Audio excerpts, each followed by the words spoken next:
বন্ধুরা, আমি দেখো এখন মশাগ্রাম স্টেশনে আছি। চারপাশটা দেখো, এই হচ্ছে মশাগ্রাম স্টেশন। ওই যে প্রপারলি দেখো যেখান থেকে তোমার গাড়িগুলো ছাড়ছে বাঁকুড়া যাওয়ার, অর্থাৎ তুমি যদি লোকাল সার্ভিস অথবা প্যাসেঞ্জার, যেগুলোকে মেমু বলে, এতে যেতে চাও, তাহলে তোমাকে কিন্তু শর্টকাট বাঁকুড়া যেতে গেলে এই মূলত মশাগ্রাম স্টেশনে আসতে হবে। তুমি কিভাবে আসবে? যদি হাওড়া থেকে আসো, হাওড়া থেকে যে গাড়িটা পুরুলিয়া যাচ্ছে, মেমু একটা করে দিয়েছে বিকেলবেলা, যেটা প্রপারলি এখানে 6:15 বোধহয় পাস হয়, ওর আশেপাশের টাইমে হাওড়া থেকে তার আগে ছাড়ছে। এবার এই গাড়িটা মূলত পুরুলিয়া অবধি যাচ্ছে বাঁকুড়া হয়ে, আর অন্যান্য গাড়িগুলো এই মশাগ্রাম টু পুরোপুরিভাবে তোমার যাচ্ছে একেবারে বাঁকুড়া অবধি।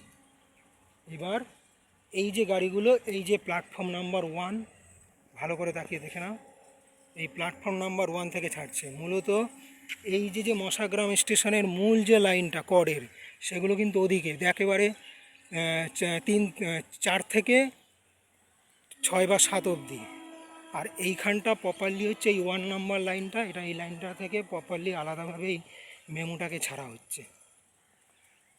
তা মোটামুটিভাবে এইখান থেকেই ওই মনে করো সারাদিনে বোধহয় সকালে একটা 5টায় আছে, একটা 6টায়, 6:30টার আশেপাশে আছে, তারপরে রয়েছে একেবারে দুপুর 12টা 20, বিকেলবেলা একটা রয়েছে ওই 5টা, 6:30, রাত্রি 9টা 15, এইরকম। রাত্রি 9টা 15 গাড়িটা মাঝে মাঝেই দেয় না, তাই এইরকম ব্যাপার।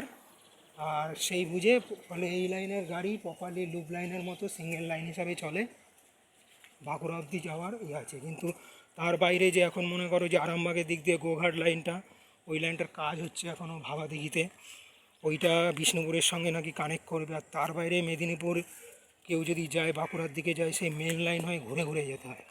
এইটা হচ্ছে মশাগ্রাম থেকে যাওয়ার লাইন। যারা কখনো লোকাল ট্রেন জার্নি করনি, তারা মূলত এই লাইনটাকে ব্যবহার করেও যাতায়াত করতে পারো, কারণ এই লাইনের গাড়ি সিট ফাঁকা থাকে অনেক সময়, কারণ খুব জেনুইন, খুব কম লোকই যাতায়াত করে। ফলে তুমি কিন্তু ওই আজিমগঞ্জের দিকে যে ধরনের পরিষেবাটা পাও, এইখানের গাড়িগুলো সেই পরিষেবাটাই পাবে।